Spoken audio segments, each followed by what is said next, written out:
Steve gave an update, I thought, oh, I need to bring Heidi in. So I was really, really happy that she was available. We got 30 minutes of her time, so I'm not going to take a long time, but we are recording today's presentation, so you might be able to share with the people that you work with if it's appropriate.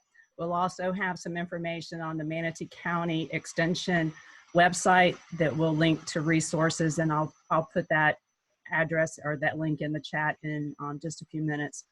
But let me tell you about Heidi. Heidi Radunovich is an associate professor and extension specialist in the Department of Family, Youth, and Community Sciences at the University of Florida. She's also the program director for the UF Extension Engagement. She's a licensed psychologist, and her areas of interest in her extension and research work include stress and mental health, particularly related to disasters, rural, and hard-to-serve populations. Heidi, the last few years has had a lot of work as Florida has suffered from hurricanes, and she offers support to not only our faculty and our citizens, but she has a message that will reach all of you, so all of us. And so without further ado, I'm going to turn control over to Dr. Heidi Radunovich, University of Florida.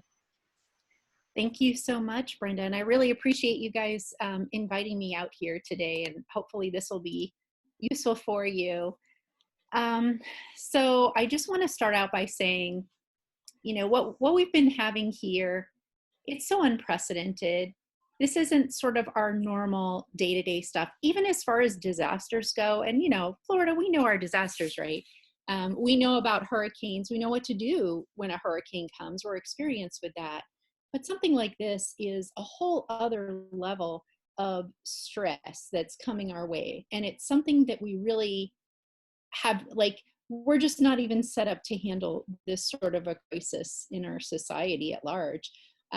Who could have imagined that there would be something that, you know, wouldn't just affect a community or the state or even the whole country, literally the whole world, right, is going through this. So this is something that is incredibly challenging and brings with it a lot of stress. And I have to say, most of us, we had plenty of stress before this, right? Like, most of us were not sitting around feeling nice and relaxed prior to this. A lot of us had our own issues that we were already contending with. So this can add a lot of stress. What I hear a lot of times is we're all in the same boat, we're all in the same storm or whatever. And I would kind of disagree with that, because the kind of stressors that have been coming from this are very, very different depending on what your life situation is and depending on what you had going on prior to this, right? So for some people, this has meant losing your business or your job, your health insurance. Some people are now having to work at home, which they didn't have to do before. Some people are dealing with kids at home, which is already very trying. And then other people are really isolated and alone. And so the whole experience can be incredibly challenging. But I've also heard from some people who are kind of relieved that they're able to get a little bit of a break. And that's okay too. So all these different stressors that we're experiencing, and it's going to be very different from person to person. So I would just say, to start, don't automatically assume that what you're experiencing, that's what everybody else is experiencing, because we're experiencing different storms here, not just different boats. We're experiencing different storms altogether. For some people, it might be a little bit of a sprinkle. Some people, it's tornadoes and hurricanes going on. And some people, of course, are dealing with a lot of loss. They're dealing with, you know, maybe multiple people in their community or their family, their friends who are getting sick or who are perishing, and that's really hard as well. And some of us are just worried about where we're going to get our toilet paper from, right? So no matter what is going on, you know, it's okay, but just bear in mind that it is going to be different for other people. And if things are good for you right now, that's totally okay. Be grateful, and that's wonderful. I'm also going to say that when we think about what's happening and the way that we respond, keep in mind that we're used to these sorts of stressors that kind of come, they're here for a while, and then, you know, we kind of get through them.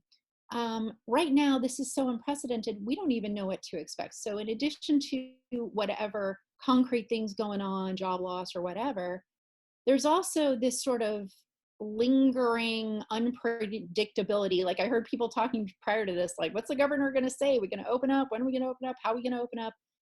There's so much uncertainty right now, and that can make people very stressed as well. And we just don't know how long it's going to go on, or a second wave, like, so we're all just sort of in the dark, which presents some stress. And then this existential stress of like, what's going on in the whole world, like, can, our financial system. So there's a lot going on at different levels that we're all sort of contending with.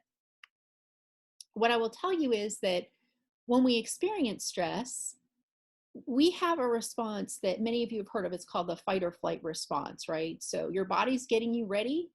And this is really valuable. If if you're out in the woods and there's a bear, you're either going to be ready to fight the bear or you're going to flee from the bear.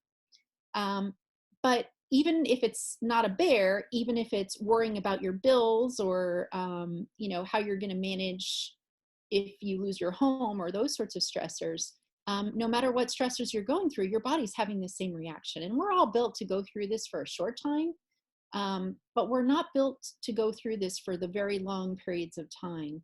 And the stressors we're experiencing right now, this isn't any kind of short-term stressor. This has been going on for quite some time. So, this is really sort of tapping out our resources, and it takes a toll on us physically when we're under stress for this kind of period of time. People will see all kinds of things. One of the things I hear a lot from people right now is sort of that fuzzy brain. When people are feeling a lot of stress for a long period of time, it makes your brain feel kind of fuzzy. It's hard to focus and concentrate. And that's normal. People are having problems sleeping. That's fairly normal as well. And so if you're feeling kind of tired and a little out of it, maybe people are losing weight, or they might be gaining weight because they're sitting in their house and they're eating all the time. That's another response. Some people will go for those comfort foods. Other people, when they're really stressed, they kind of lose their appetite. So depending on the kind of person you are, you might be gaining or losing weight. But what's for certain is when you're under stress for long periods of time, it compromises your immune system. And so we all have to be really careful, because none of us want to get COVID, right? Or anything else right now.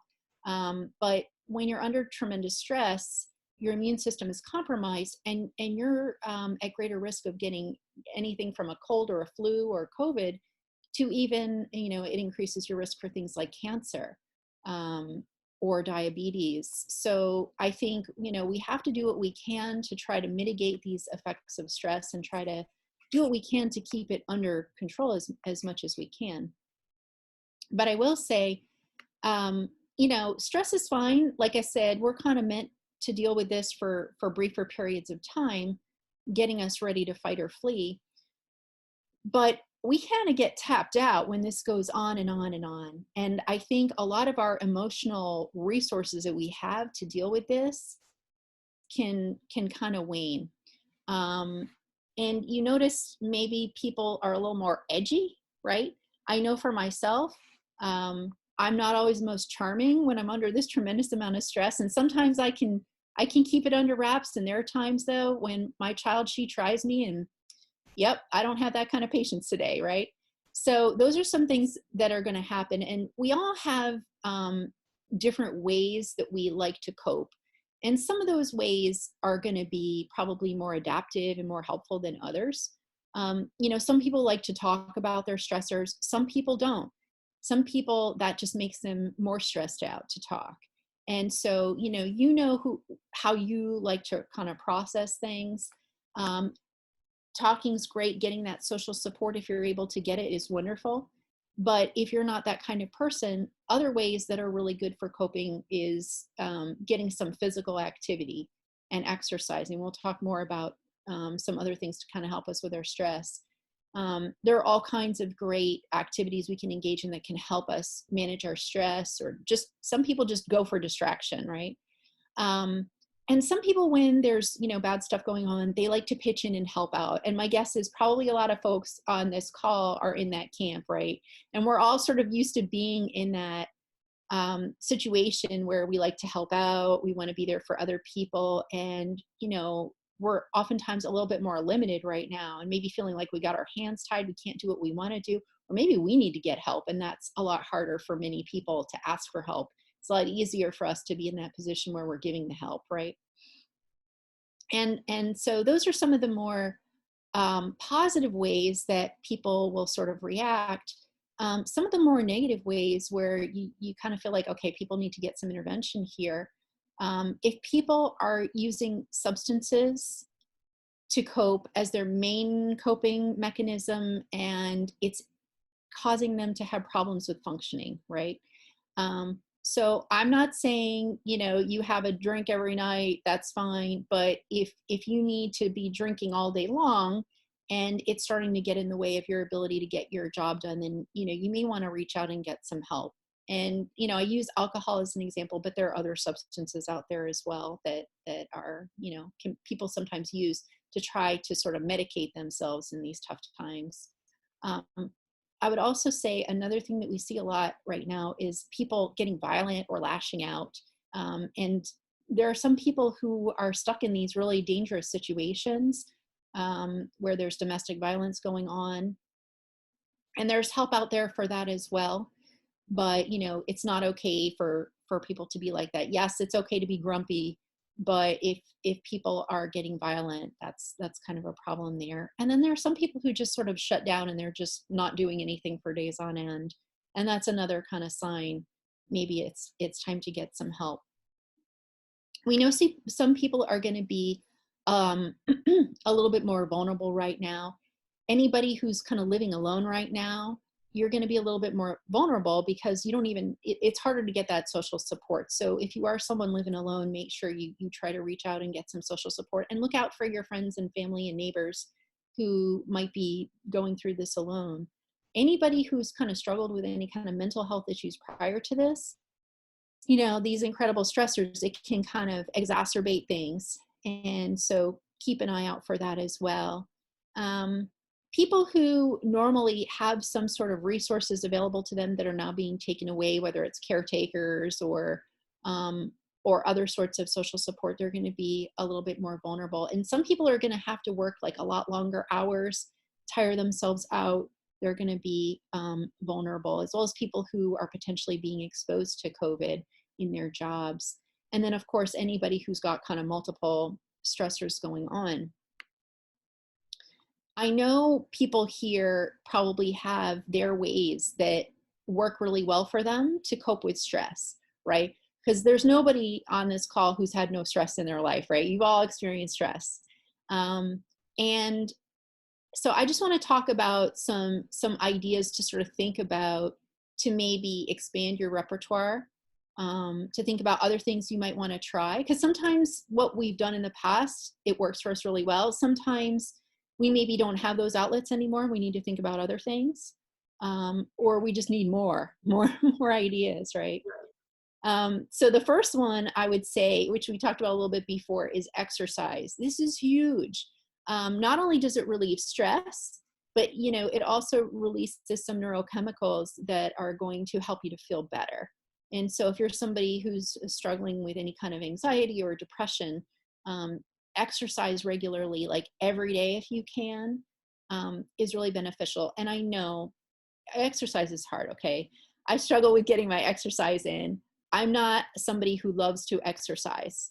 And so for me, I have to really kind of push myself. But if you can kind of build that into your day every day, and it doesn't have to be anything fancy, you don't need fancy equipment, even if it's just to go outside for a walk or a bike ride, or just to do some jumping jacks or some lunges, just anything you can do to get your body moving is going to be beneficial, help to keep you healthy at this time and make you feel better. If you are somebody who likes to talk, if that's a good thing for you, a good way of dealing with stress, definitely try to go out of your way to get in touch with your friends and keep in contact with your family, and make sure you have those opportunities to chat with people. I know I like to chat with my coworkers, and so now I'm at home and I don't get to do that. So I've been trying to be more mindful of getting in those times where not just sitting in a meeting where we're all squares like this, right? Because that's all well and good to have these meetings and see each other, but it's another thing to really be able to have a conversation and talk. So trying to get in maybe a little meeting where like this, even if it's just a phone, like you don't even need Zoom, right? You can just talk to people old school, right, on the phone. But getting in some of that can make you feel a lot better. Okay, one thing that we do, and we all do this, is we give each other some thoughts in our own heads, right? We think about a situation, and how we think about that really has an impact on how we feel and how much stress something provides. So I think we need to kind of be mindful of what are we telling ourselves about this situation? And I know sometimes we can kind of talk it up to be really bad, right? And that's not beneficial right now. Okay. I think that we need to kind of be careful about what I would call awfulizing, right? Like sometimes we can start from point A and we get to point B, C, all of a sudden we're at Z, and it's like, okay, let's stop. Okay, we don't know what's coming. Let's stop here and let's just deal with A and maybe think about B, and let's not get to Z yet. And it's very tempting to sort of think kind of far ahead into the future, further than we can really go at this point. And doing that can kind of get us worried and upset more so than we need to. So try to change that, and try to talk yourself down, I would say, from some of the thoughts that can kind of get you more worried, and focus more on thoughts about things like you had talked about earlier, like about gratitude, which can be really beneficial, and thinking about what is positive, and keeping you happy. Humor, if you are somebody who has some comedians you enjoy, or funny movies or funny TV shows, that can be really powerful, because when you're laughing, it's a lot harder to be worried and sad. And so that can really shift your mood. And music is also really powerful. So just be careful the kind of music you listen to, okay? Try to keep it to some upbeat music that will make you feel happy. Sad songs, probably, if it's something that's you really enjoy, fine, but like be careful of that, because that can bring you down. But music can be really powerful and helpful. Some people like to express themselves with art, or playing music or singing. The arts can be really great as well. If you're the sort of person who enjoys stuff like yoga or meditation, that can be really beneficial at bringing down your level of stress. One tip I will give for people is be careful about how much time you spend looking at the news. And aren't we so lucky? We have all this news available to us 24 hours a day. All we have to do is turn on the TV or open our internet up, and boy, we've got lots of these messages coming in, and a lot of them are pretty disturbing and upsetting, right? And some of this has to do with, that's their job, is to sort of, be a little sensationalistic. And that's not good to be looking at that all day long. So my tip is, don't be looking at the news all day long. You can look at it in the morning and then in the evening, and that's it. But try to be careful about how much time. I call it a diet. Go on a media diet. You don't want to eat too much of the news, right? Because it can just be really upsetting. I would say being out in nature is really powerful. And some of us, we're just stuck in the house all day. We're not seeing sunshine and fresh air and trees.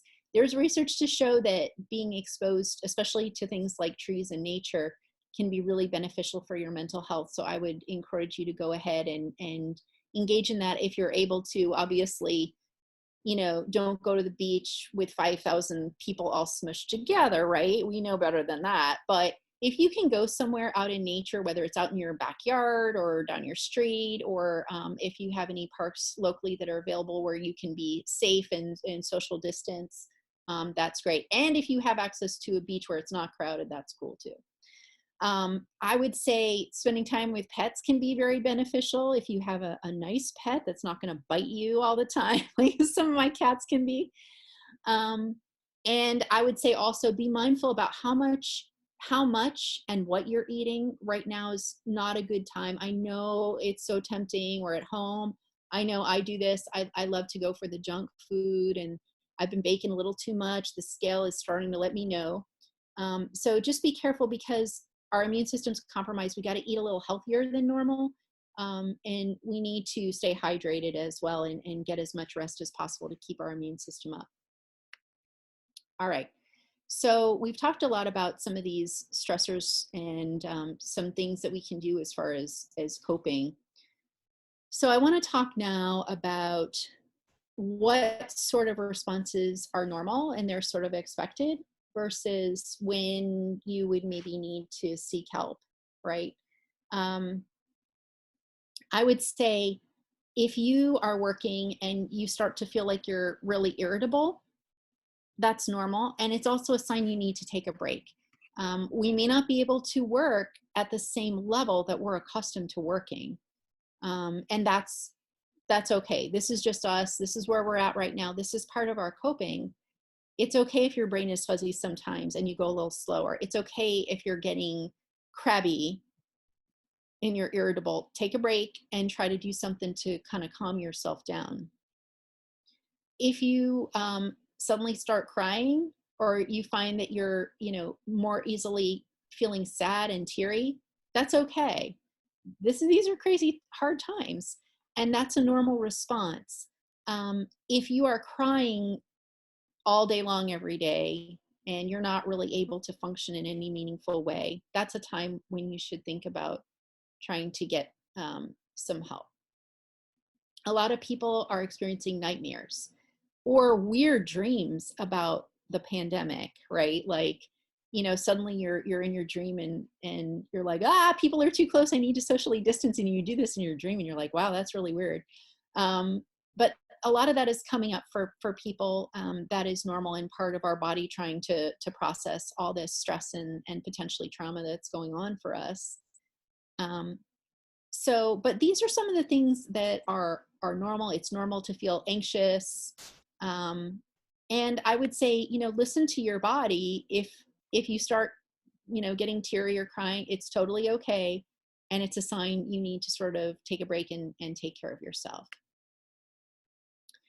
But if you are somebody who is starting to engage in, like I had mentioned before, some, inappropriate use of substances, if you're just not functioning and this is going on for a period of time, if you have kids and you're not able to care for them, these are all signs. Or if you're engaging in violence, these are signs you need to get some help right away. And even though there's COVID going on, there's still some resources that are available to you to help you at this time.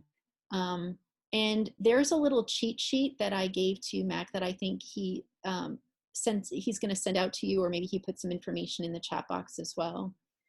I would say, counseling is good. If you're somebody who already is established working with counselor and you know what you're doing, great. If not, people are still doing counseling through remote means right now, and you can still do it like through the computer or over the phone. And there are ways to kind of find your resources locally. And on this cheat sheet, it gives some resources. So the 211 phone number is a resource, and then the Find Treatment through SAMHSA is a way to find your local mental health resources as well. There are also some companies that do online therapy. I'm a little less familiar with some of those, or can't necessarily vouch for the quality of those. Those can also be expensive. But a lot of regular providers who see people in person are able to charge insurance if you've got insurance companies, and they are accepting that right now during the coronavirus. So that might be a way to get some good help. Now, often I will tell people to consider trying to get some counseling first before seeking something like medication. But these are some pretty hard times. And so sometimes people may really need some medication right away to kind of help themselves. And you don't necessarily need to go in and see a psychiatrist for this. Oftentimes, primary care providers can provide you with some basic medications for depression or for anxiety to kind of tide you over in the meantime, and then to get through this difficult time. Some people swear by things like herbal supplements, and those can be beneficial, but I would say be very careful because the FDA doesn't regulate those. And so sometimes you don't know what you're actually getting in that pill. It might be what they say on the label, but sometimes it's not. And they've been doing some exposés and sort of testing what's in some of these. Some of them have a lot of lead in them. So just be a little bit, I would just say, you know, if you're someone who's used them in the past with success, that's fine. But if you haven't, just be very cautious because they are not regulated. There are some great apps out there that can help you with stress or with mental health. There's one that I really like that my husband does. That's a breathe app that prompts you to sort of do some deep breathing, and that can be really helpful in calming you down over the course of the day. But there are some links that describe different kinds of apps that are out there that might be beneficial to try out.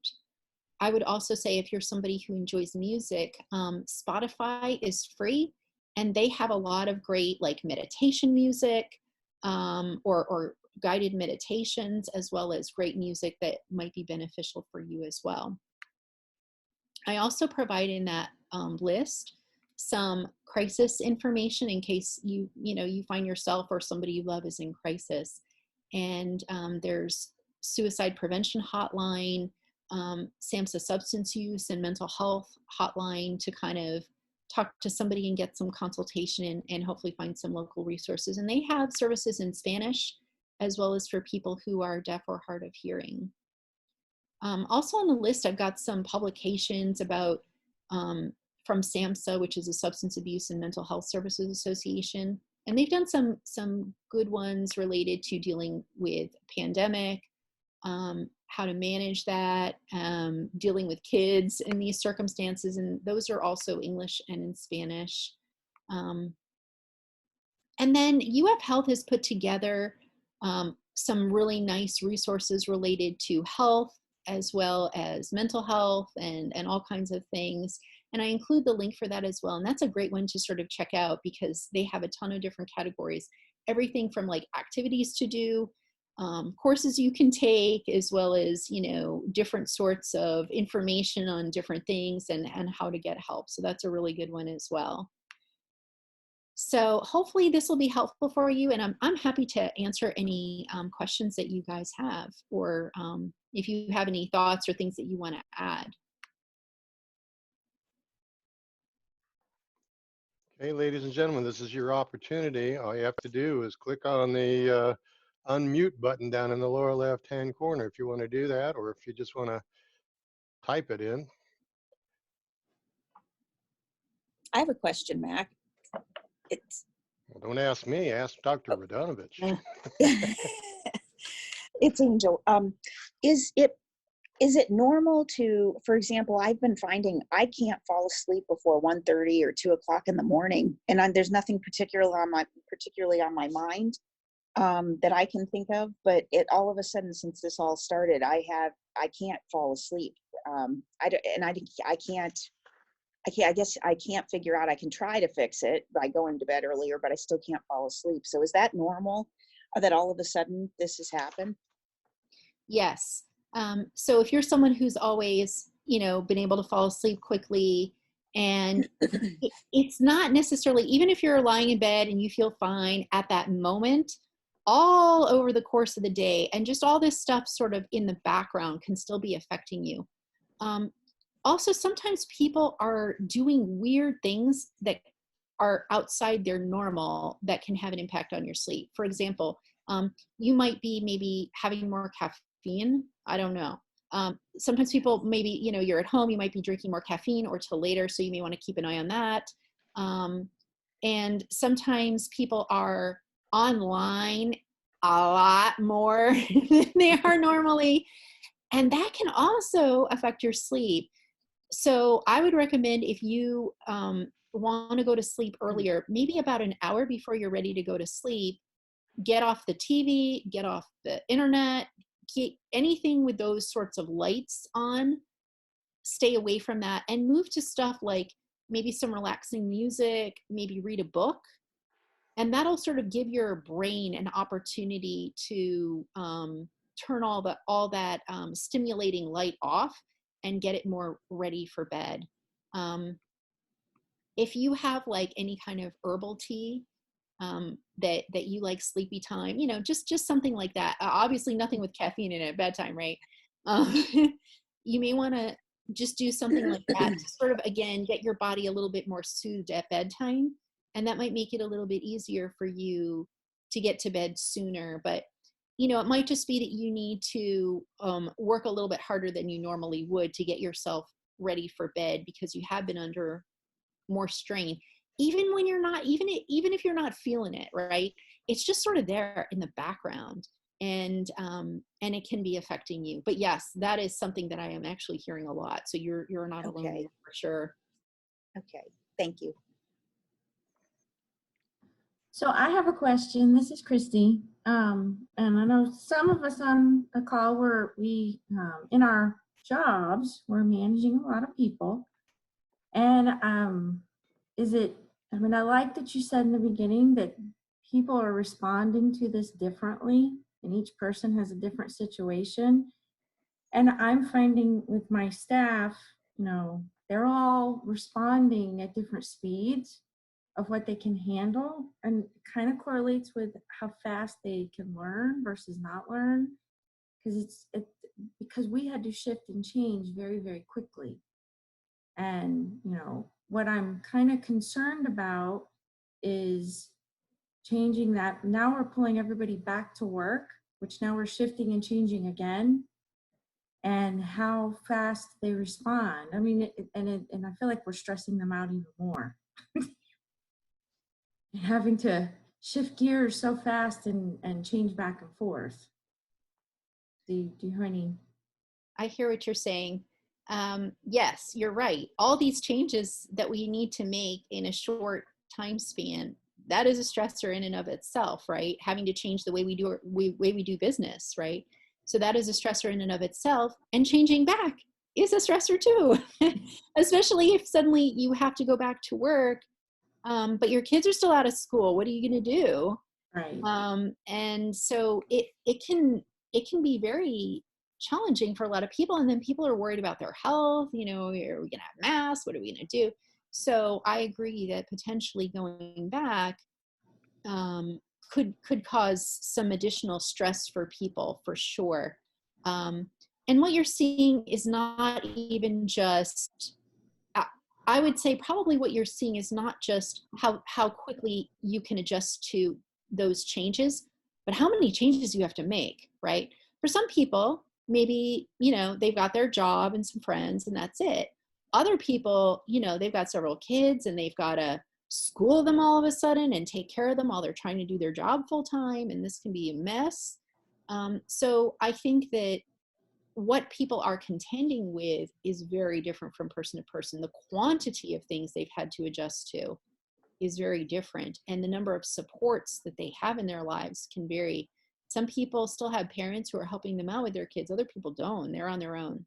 So I would say, you know, just be mindful that some people are going to have a harder time. This doesn't mean that they're a bad employee. And I think we need to, you know, what we keep saying where I work is we have compassion over productivity, right? Right now, we can't expect people are going to be at their optimal productivity. It's just not going to happen. And so we have to be understanding. And some people are going to be better able to keep up their productivity than others. But even those people are probably not going to be as productive as they would have been under their regular circumstances. But it's not forever, right? We're not dealing with this forever. We just do the best we can under our circumstances, but we also, I think, need to have some compassion for those who are working under us, as well as for ourselves, right? So compassion and grace for ourselves that we're not going to be as productive as we'd like to be, but also understanding for those people working under us. So, well, good luck with that, switching back.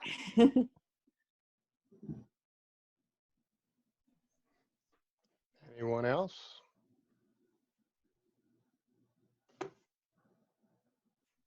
All right, Michael, you got anything you want to say? And then I've got a couple announcements to make real quick. Okay, no other questions. Well, Brenda, thank you so much for inviting Dr. Radunovich, and thank you so much for joining us. Go Gators. And you know, normal tradition of the Braden and Kiwanis is that we give our guest speaker a golden rule. It's in the mail. What the We'll mail? get it for you, That's so Heidi. nice. That's so sweet. Thank you. Nice. So I appreciate it. Thank you for having me. It was great having you. Your talk is very timely. I took a couple notes. So someone said when this is over, we'll all be hunks, chunks, or drunks. And I think you hit on all three of those. There's truth. Okay, so appreciate everybody being here. Just a reminder, there will not be a packing event. Want to thank our guest for being here. Thank you for joining us so much. And Mac had a couple of things, and then he'll ring the bell and we'll be done. Yeah. So first of all, I saw Pat Lucas was on here. I don't know if you haven't seen Pat in a long time. I think she's up in Massachusetts or someplace. I'm not sure exactly where, but just wanted to welcome her. I'm glad she was able to chime in and hear what was going on. It's always good to see some of our long lost members that show up from time to time. I also want to let you know I posted the shortened URL for the Giving Challenge. It's not too late to get involved with that if you're planning on doing so. So you can just copy that from the chat box and paste it into your browser. And that's always a good thing. And we will do this again next week. Right now we had 42 members and 4 guests involved today in this production. So that's a really good thing. We want to encourage more people. This video will be placed up on YouTube later on today, so that if you can want to go back to refer to it, or if you know of someone who didn't get a chance to see it and you think that they'd appreciate it. Also, as mentioned, the resources that Dr. Radunovich has is in the newsletter that went out over the weekend. So if for some reason you didn't get the email about that, you can just go on to the Braden and Kiwanis website at bradenandkiwanis.org and click on newsletters after you've signed in, and then you can get all that information. And then Mike, you want me to ring the bell, or you got anything else you want to share? Christy? Ring the bell. Ring the bell. Okay. Thank you so much, guys. Appreciate it. Brenda, thank you for getting our speaker today. And Dr. Radunovich, thank you for coming and being with us. And we are adjourned.